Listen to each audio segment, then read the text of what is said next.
পিতৃ আছিল চকীদাৰ মাতৃৰ বিয়োগত ঘটিছিল এক দুৰ্ঘটনা জাদেজাক প্ৰধানমন্ত্ৰী নৰেন্দ্ৰ মোদীয়েও ছাৰ বুলি মাতে কেতিয়াবা এখন ৰুটিৰ বাবেও কৰিবলগীয়া হৈছিল হাহাকাৰ কিন্তু আজি গোটেই বিশ্ববাসী ছাৰ জাদেজাৰ অনুৰাগী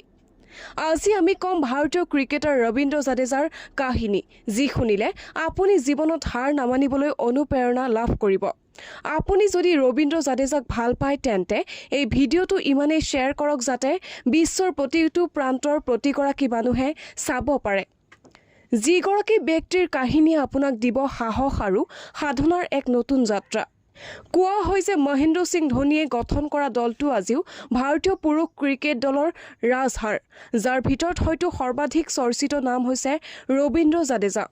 এটা সময় আছিল জাদেজাই না বলেৰে উইকেট ল'ব পাৰিছিল না বেটেৰে ৰান বনাব পাৰিছিল কিন্তু জাদেজাৰ ওপৰত একমাত্ৰ বিশ্বাস আছিল দূৰদৰ্শী ধোনীৰ আনকি ধোনীয়ে এই পৰ্যন্ত কৈছিল যেতিয়ালৈকে তেওঁ খেলিব তেতিয়ালৈকে জাদেজা দলত থাকিব মহেন্দ্ৰ সিং ধোনীৰ অগাধ বিশ্বাসৰ মান ৰাখিলে জাদেজাই কঠোৰ সাধনা আৰু অনুশীলনৰ বাবে জাদেজাই খেলপথাৰত দেখুৱালে দুৰ্দৰ্শ খেল যাৰ পিতৃ ৬,০০০ টকা দৰমহা পোৱা এজন সাধাৰণ চকীদাৰ আছিল যাৰ মাতৃৰ দুৰ্ঘটনাত মৃত্যু হৈছিল সেই শিশুটিয়ে কষ্টৰে নিজৰ কাহিনী দেখিলে আৰু আজি গোটেই পৃথিৱীয়ে সেই কাহিনী শুনিছে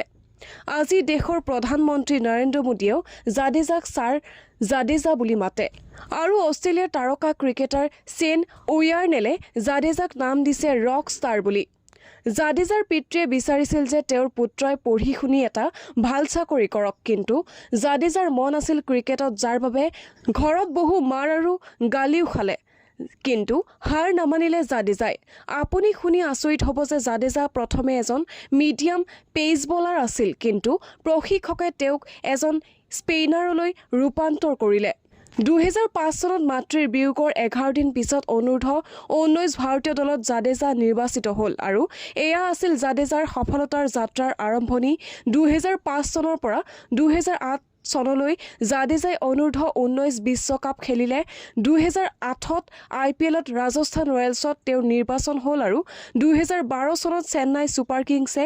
জাদেজাক ১২ কোটি টকাৰ বিনিময়ত কিনিলে কিন্তু ২০১৩ চনত জাদেজাৰ বাবে অপেক্ষা কৰি আছিল এক বিশেষ পৰীক্ষাই ধোনীৰ নেতৃত্বত নতুন ৰূপ পোৱা ভাৰতীয় দলৰ এক গুৰুত্বপূৰ্ণ অংগ আছিল জাদেজা ২০১৩ চনত চেম্পিয়ন ট্ৰফিত ১২টা উইকেট দখল কৰি দলৰ জয়ত অতুলনীয় অৱদান আগবঢ়াই